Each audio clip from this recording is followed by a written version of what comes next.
Hello, are you there? Yeah, I've been here and then it started asking me more questions. Uh, okay, how are you doing?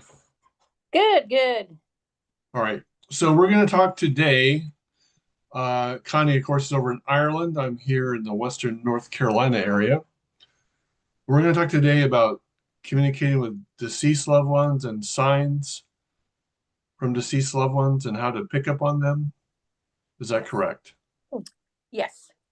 All right. So I want to. Is it okay if I start? Because I got all kinds of Sure. stories, right? I like telling stories, right? So do I. All right. All right, so here we go. You ready for this? Here we look at this. Look at this cookie jar. All right. Wow. This is an antique cookie jar, right? Oh, wow. All right.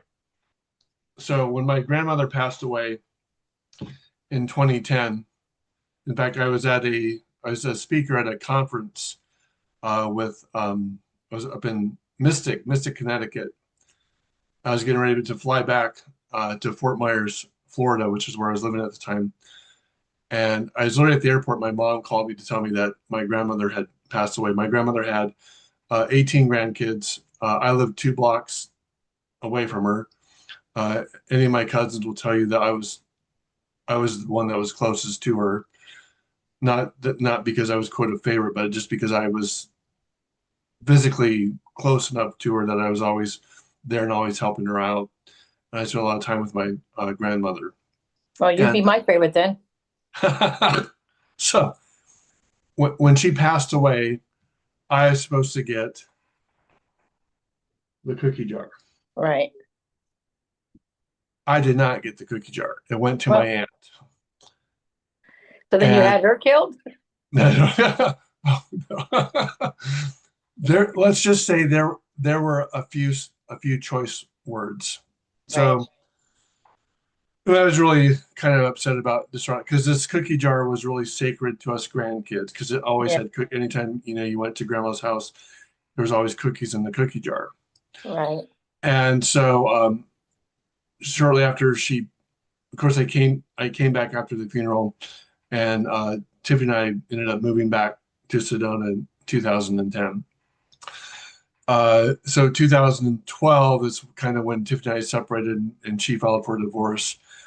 And one morning, it was like the first place I lived after it was the first time that we were not together, and she had the kids, and so it must have been about 6:30 in the morning. My grandmother Lottie came to me in a dream, and she goes, "Mark, you need to wake up right now, and you need to go to next door.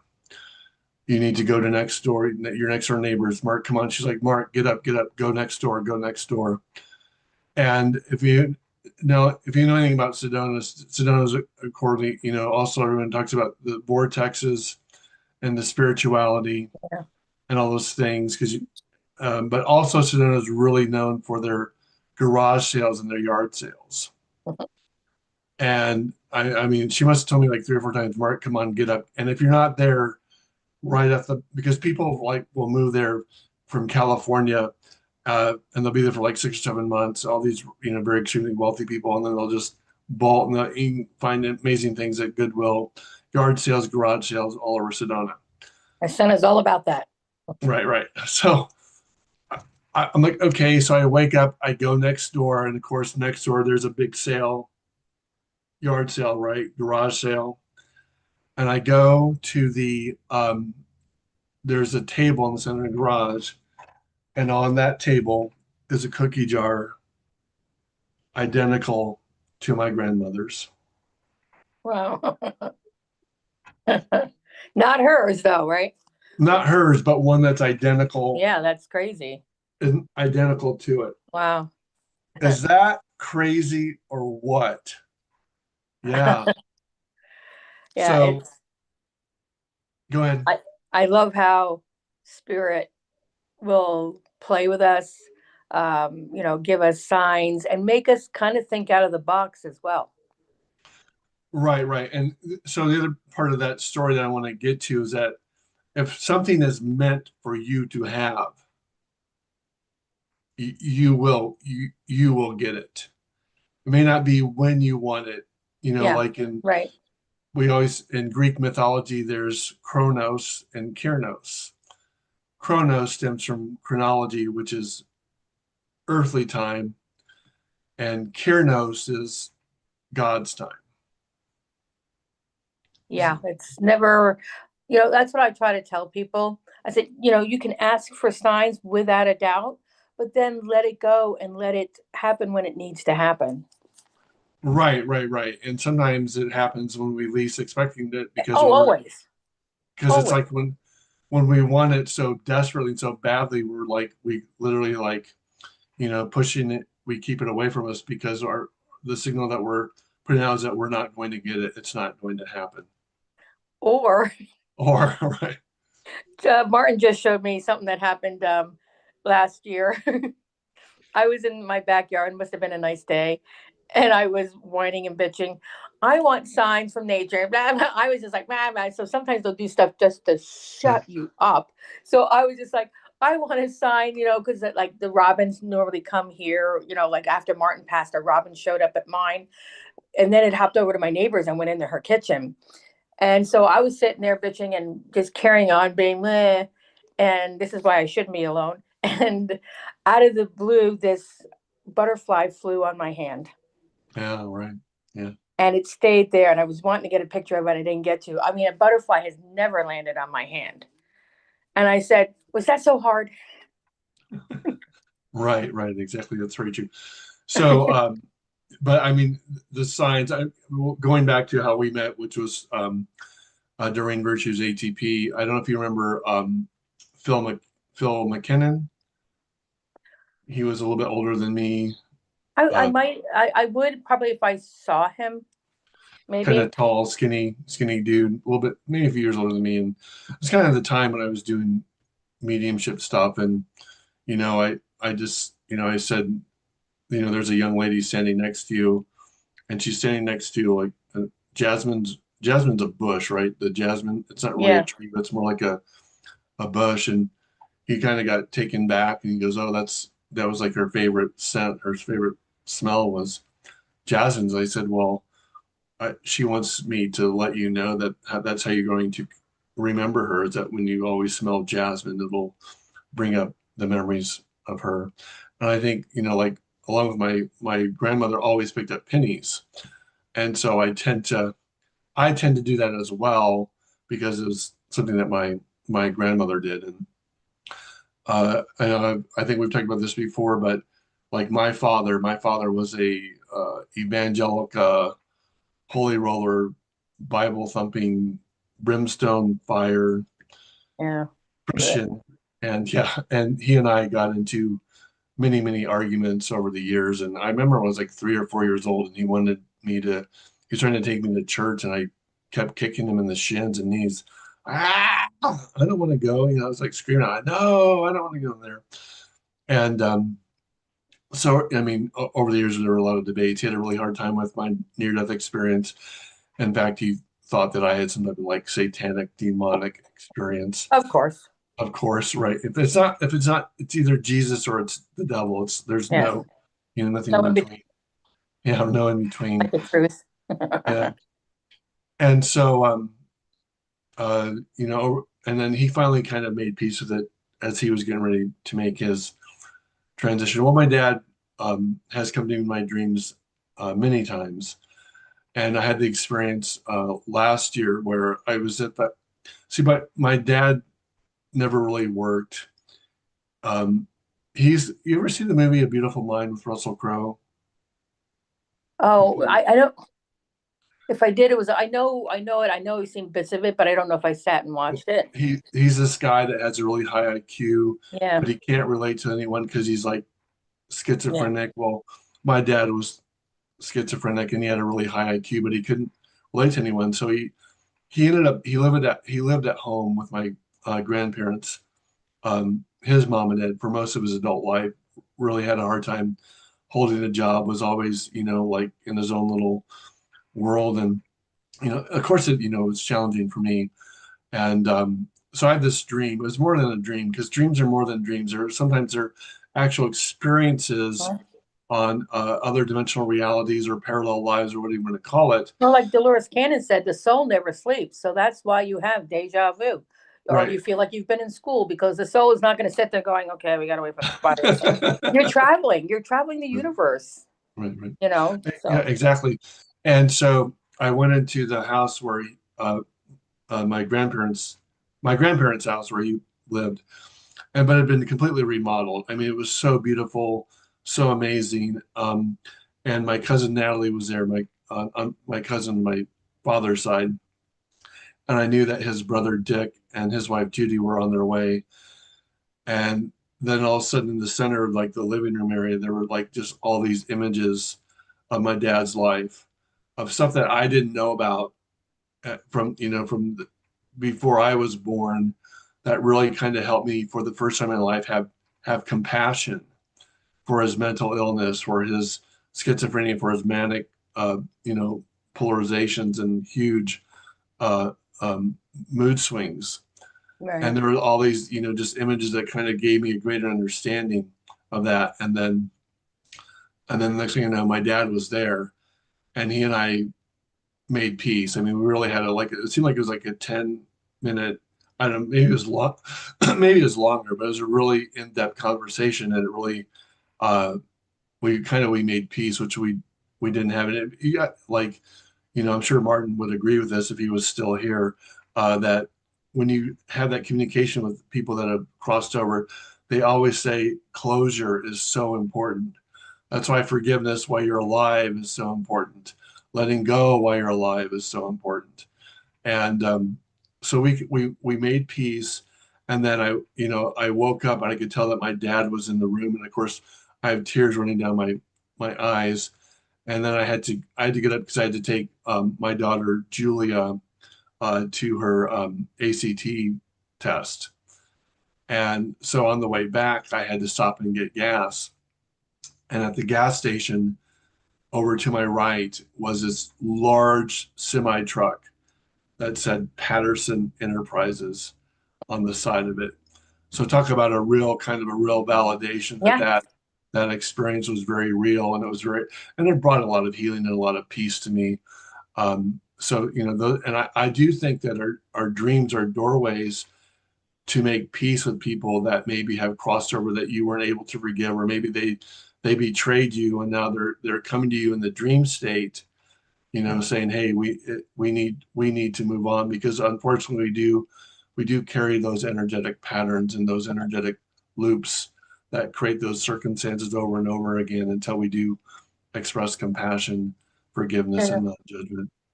Because Martin had a difficult relationship with his dad, sort of, kind of. His dad was very self-absorbed. He was a musician. It was always all about him. And Martin was a better guitar player, and he Mm, was not a fan of that.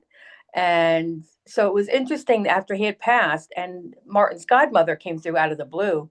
He was just going out to have some coffee at the pool. He goes, "Oh, my godmother's here." I'm like, "Well, I'm getting up. I want to hear what this is about."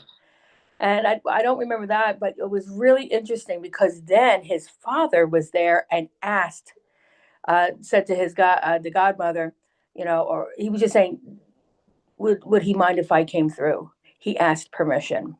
So that mm, was his way of honoring, because they didn't believe in anything that he did when we moved to the States, and he now is seeing dead people right. again and all that kind of stuff.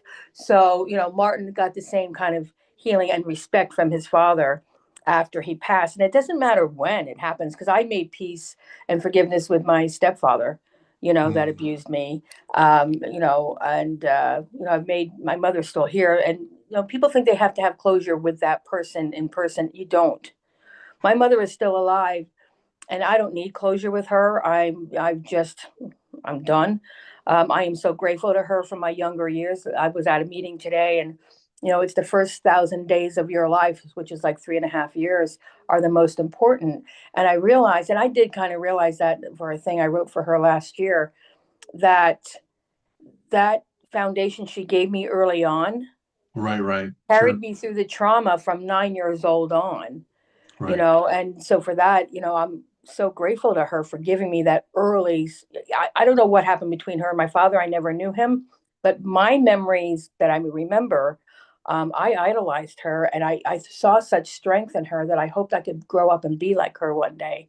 And I realized I am the best part of my mother. Right, sure. So the topic was about signs. So let's talk a little bit about signs, like when they're like the jasmine with the Yeah. pills. Well, I have. It's interesting because you brought up the pennies. After my mother-in-law died, I was walking on in my neighborhood on the sidewalk, and I found two peas. Yeah, they're pence, and Two he pence, has the right? one Sure. p and two pence, and I found like two of them, and I got Martin right away laughing, and he's showing his mother how to give signs because she collected two peas.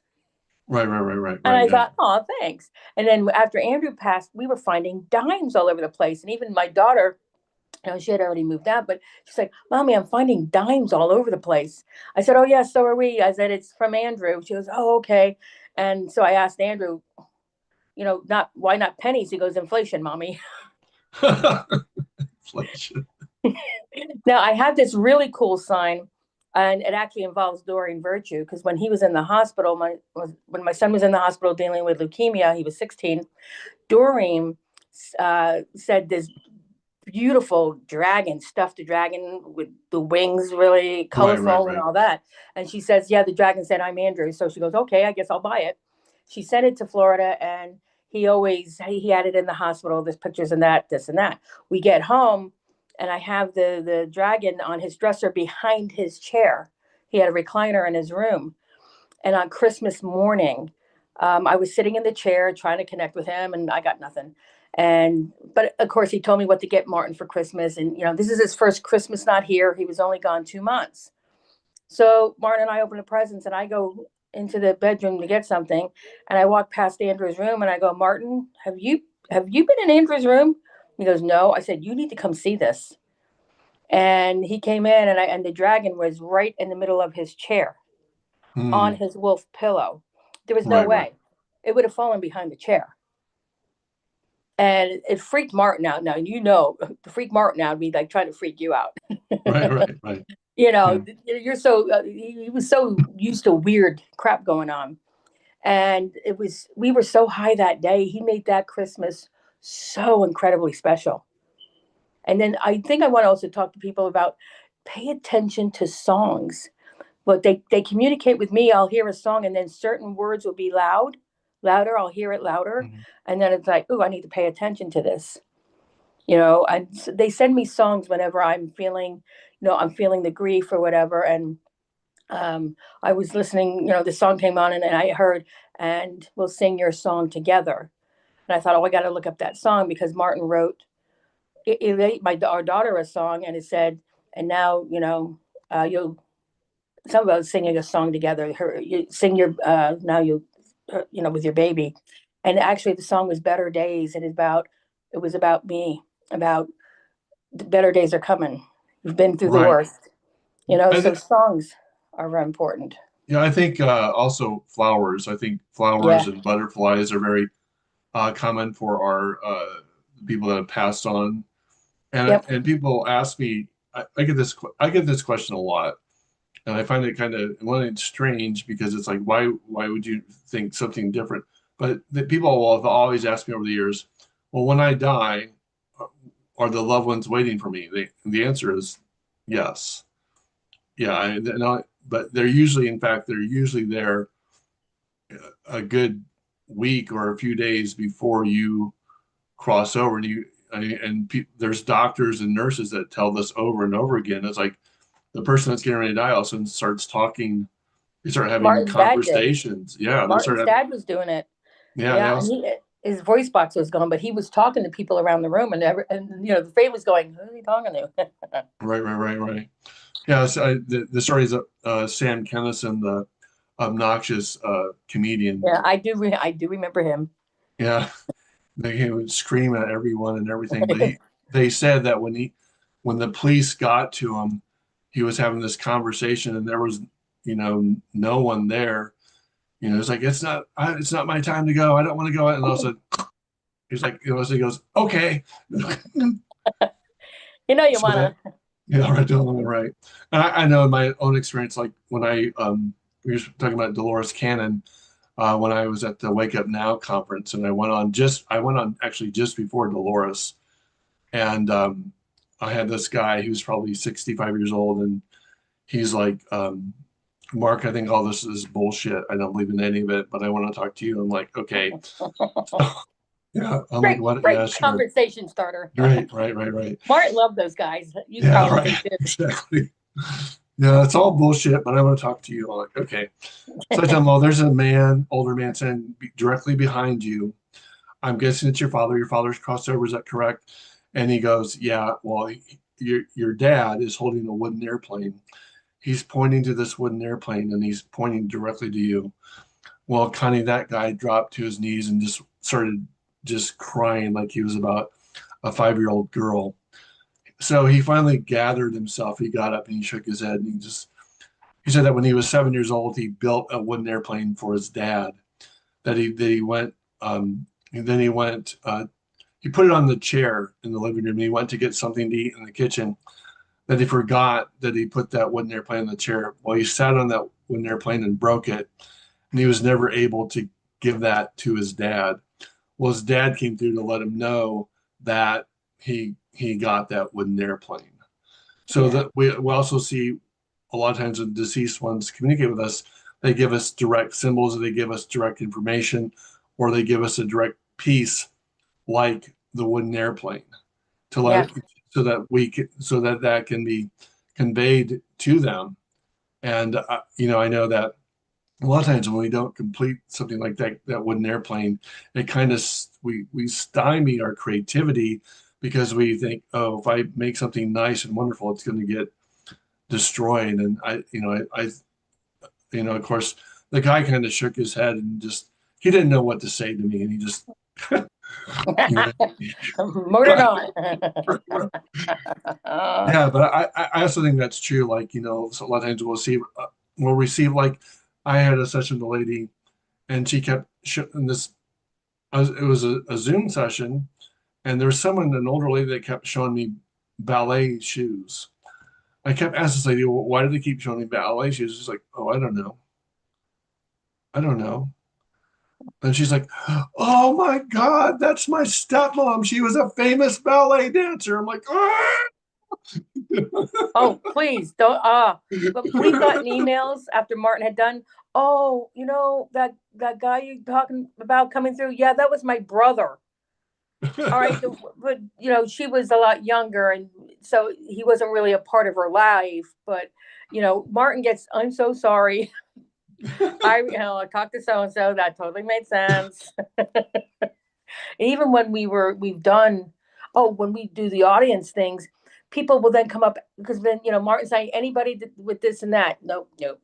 Then afterwards, the person comes up. Oh yes, that, and he goes, you couldn't have said that Publicly while I was asking, making me look like I don't know what I'm talking about. Yeah, but I just think that it's important to do. It's important to receive messages because people are hurting, they're grieving, and again, it brings them a sense of peace, and that's and your spirits are like I'm guessing my dad will probably hang around me until I make my own transition. Oh yeah, I don't my boys. Right. I don't my boys think ain't going nowhere. I don't think my dad has come back, and I don't. In fact, I can hear him feel him right now, just shaking his head. No. So No. yeah. I do think though my grandmother came back as my cousin Patrick's granddaughter, and her name Charlotte. Well, my grandmother's birth name was Charlotte, but she always went by Lottie. Yeah, there's nothing written in stone because I know Sylvia Brown said if you commit suicide, you have to come right back in. That's not true. You have to wait 40 years before you come back. That's not true. When you're talking about the expanse universe and the other side, there is nothing written in stone. Martin and I, even a year or two before he passed, I wish I could remember, but we're like, that's new information. Holy shit. Right. Now, I want to also reiterate to people too, because we had somebody my daughter worked with, and she had lost her son.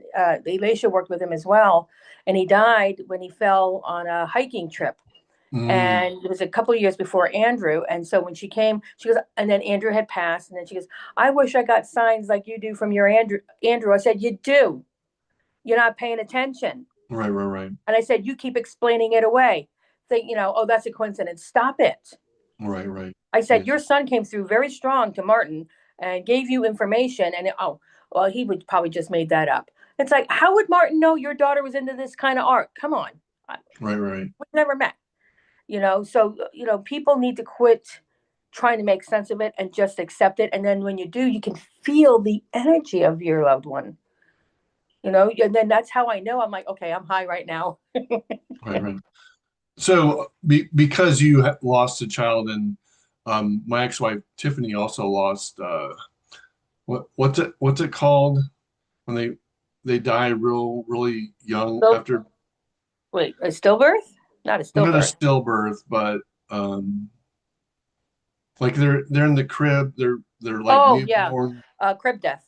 crib death, yeah. So um Tiffany had that, and then we remember when Julia was born, or when Julia was really young, she said that, oh yeah, I remember being here before, and then I wasn't here very long, but then I was a butterfly and I went up, but now I'm back.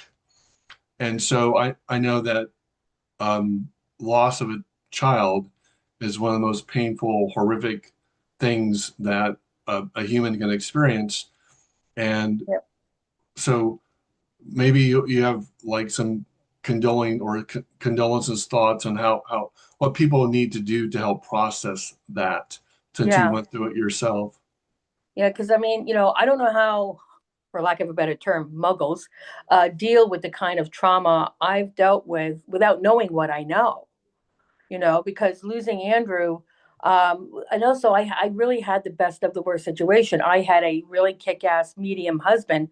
So from the time Andrew left his body, we had connection with You had him. connection, right, right, right, But this is what Lauren and I work with. It's a face group, because I said I don't do support groups. I'm not going to listen to people whine all the time. But this group is about the new relationship with your child. And I told them, and I wrote a blog post about it, because I would still feel the grief, but the balance is, allow yourself to feel it because it comes in waves. Then make sure you don't get stuck in it. And I said, what helped me not to get stuck, because it literally does feel like you're falling in an abyss. It just feels like you're free falling in this dark abyss. And I thought, oh, okay.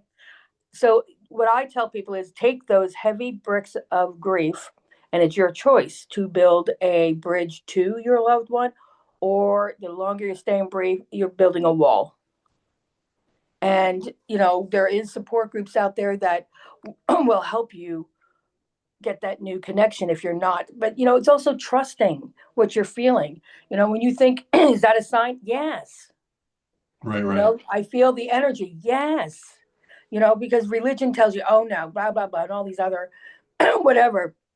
No, I mean, I still have a relationship with my son and Martin. And but again, I'm in the, because I asked Martin, I said, why is this still so hard with everything I know? Because like I said, I was angry, I've been depressed, and I was angry with Martin for leaving. I was saying that to my daughter last week, and I said, I'm just so angry at Daddy. What the hell, it's been nearly 8 years. And Right, she goes, well, you had to put your dog down the end of January. You don't have your buddy there. right, right. Sure. And I thought, oh shit, that's, because when I'm home alone. Nobody's knocking on my door. Nobody's coming by. I'm home alone. And Martin and I were just always together. But it's allowing yourself to feel it. Because what I find here, everybody wants to brush everything under the rug. That's when alcoholism comes out, or getting into drugs, or you get into weird shit, behavior. You've got to allow it to come out. And I was telling somebody today, because she's gone through some grief, a cousin of mine here. And I said, when I would feel these waves, if I was in, the kitchen and I was at the sink, I would just collapse to the floor and just wail it out. Right, Just right. Sure. wail it out. And you can't, you've got to get it out. So when I asked Martin, I said, why is this still so hard? He goes, you're in the human body. You're there for the human experience. Right, right. And so that's why I allow myself to have those grief moments, because it does suck. Even though I'll, not, you know how they hear, Right, right, right. it's the quick voice in your head, and then you feel the energy. And, I feel very lucky, but it's still not the same as my son coming out of his room going, "Hey, how's it going? What's on your agenda Right, today?" right, right. Yeah, Kissing the right, top of right, my head. It's right. not the same. But I'd rather, and the thing is, this is just experience. We Hmm. come here for experience. Martin and Andrew did show me when I get over there, us sitting on the couch, and I'm looking forward to eating popcorn and looking at our life together this lifetime. Right, right. You So know, do, yeah, do you, so like a lot of times when a child passes, is that part of their contract, their agreement, because they just don't think that the parent is going to work out, or they don't think, or they just said, hey, I just wanted to experience this real quick, and what are your thoughts on that? yeah, there's a number of things that we, from the times that Martin and I have done readings with Andrew, trying to make sense of it all, because I put it in my second book. Everybody was praying for him. He knew he was an avatar. He was Reiki 3. What? WTF? Right.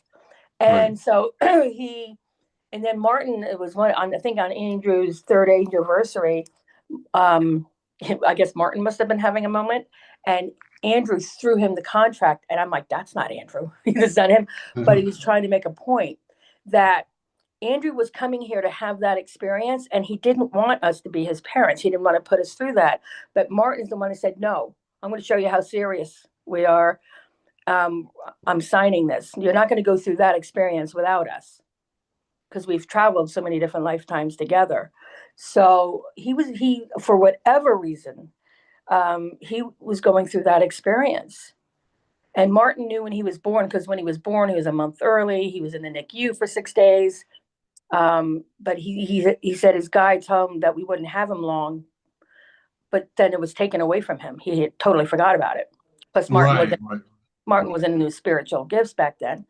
So, and then with others, you don't know if they're going through that experience, whatever the experience is, for themselves for the experience. So let's say, a child's hit by a car, they were leaving, or whatever traumatic way. Was it for the family to learn how to deal, or was it for the child wanted that experience? And Mhm. the way I explained it is that, to a friend of mine, he goes, why would anybody come here for that? I said, all right, you're an actor. All right, you're going to play a gangster and kill somebody. Why do you want to do that? He goes, it's not real. I said, ding, ding, ding, ding, ding. Right, right. Yeah, So what sure. keeps me sane is knowing this is not the real deal. You're here to do your best, and because people say, well, if there's no hell, why be good? I said, because when you get to the other side, what do you want to see? The pain you caused or the joy? Right, Your yeah, choice. What do you right. want to see? What do you want to feel on the other side? And also, you don't, right, you might have to come back another lifetime and I'm getting it all experience, done this lifetime, apparently. right, right. You might have to come back in another lifetime and experience what you did to someone else Yeah. being done to you. Yeah, Right. exactly. So, like even with my stepfather, Lynette, no, it wasn't. It was my friends before Doreen. My Chicago friends that introduced me to Doreen. They're like, you need to thank your stepfather because, he agreed to play that part in your life for that experience. I'm like, what? What? Right. Yeah. What are Mm. you talking about? No, no. Yeah, it's important. Forgiveness and true authentic forgiveness is what really heals. and Oh, we have to make peace also with that. We're not going to have all the answers. That's not why we're here. We get little bits and drips, but whatever can find you peace, and just know it's just experience, and you'll be with them on the other side. And just take the signs, and just they work their ass off to try to make us feel safer. So yeah, and just that's what Abraham Hicks says. You're never going to get it right, and stop pushing yourself so much to always get it right. nope, that's not Yeah, why we're here. that's why we're here. You're here to enjoy life. Yep. All right, Connie. I think this is a good time to close, and we'll see All you right. next week. We'll come up with a new topic next week.